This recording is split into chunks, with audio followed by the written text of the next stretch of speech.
What's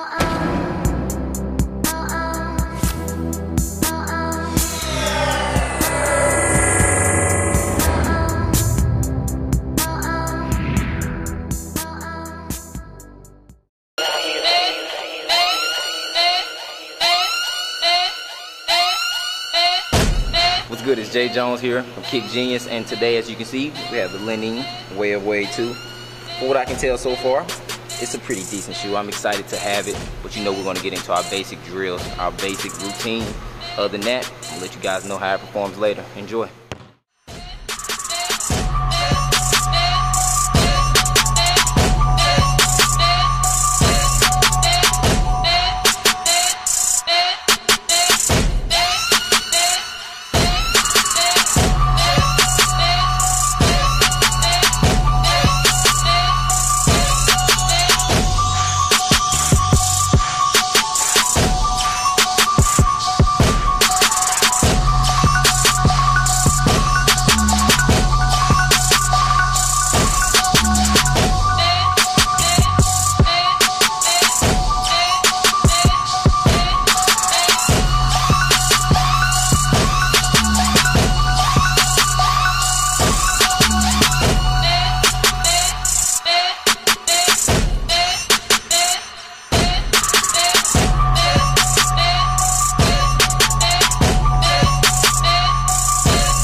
So we're back in the studio, and I'm glad to give you guys my final thoughts on the Li-Ning Way of Wade 2. As far as traction goes, it looks to me that you have your storytelling traction pattern. Pretty sure it reflects the town over town, and I must say the traction wasn't good for me at all. I have personally never experienced a shoe that picked up this much dust this quickly. As we cut back to the traction test, as you can see here, I was slipping every time I was trying to make a plant with each foot. And this wasn't an exaggerated move here at all. I actually had to slow down some when making my moves to avoid myself from slipping. As you can see here, I did the same thing outside, which I must say performed a little better, but again, I wasn't applying a lot of force here either. To me, in my opinion, if the traction is bad, then there's not a lot that the shoe can actually provide for me. But overall, with the traction, I wasn't impressed at all. Now let's get into the materials. I'm going to try to break this down as much as possible to help you guys better understand it. As far as the leather that's applied to the shoe, I did enjoy it. It really is high quality leather, and you can tell right away that the designer put forth a lot of work here. It was definitely good to experience something like this, as it is not found in other model shoes that we hoop in today. However, I must say that the shoe did start out very stiff.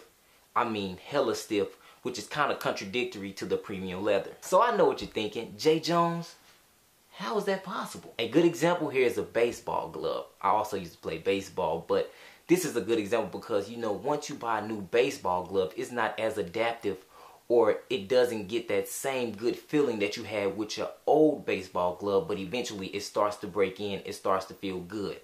It's the more break-in time, the better. As we further our conversation about the leather, it was pretty flexible towards the top of the shoe, but as you can see, you have your carbon fiber midfoot, so everything after that was pretty stable. Along with the materials, you had your tongue, which in my opinion was crazy hard. I mean, hella hard. I mean, damn. Every cut, it was like the tongue was digging into the top part of my ankle, and it was something that I could definitely notice. I really did try to overlook this, but understand, it didn't go away. Also, at some parts, the tongue would try to go down or like high, like I was hooping in a Jordan Retro 7. I hate when tongues get too low or as low as the mid part of your shoestrings. Like, that's a big no for me. Speaking of shoestrings, I must say they are very thick and much different from your usual lacing system, which in my opinion could be a good or bad thing, really depending on your preference. Me personally, I didn't like the thicker shoestring, but that doesn't mean you won't. Now let's talk about the cushioning. As far as cushioning goes, they went with what is called the Bounce cushioning midsole. Bounce supposedly has a higher rebound than your ordinary midsole and assists foot propulsion by providing a better resilience. Along with that, it's supposed to reduce loss of energy during dynamic movement as well. The Bounce wasn't as good as they tried to make it seem, and to be honest, it wasn't even good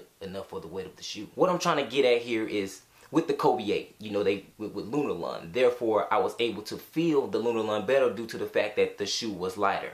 The same with the LeBron 11, is a pretty light shoe. But with the Way of Wade 2, they went with this Bounce cushioning setup, and the shoe was a little bit too heavy, so I wasn't able to feel it as good as they made it seem. Now let's get into support. As far as support goes, if we're talking about from a vertical standpoint, from forefoot to heel, then yeah, I was locked down. If we're talking about horizontally, then I must say I did have some pain in my medial area of my foot. The arch support on these were not good, which I know for a fact because I never felt this on any other shoe. Mainly found on my left foot, to be specific.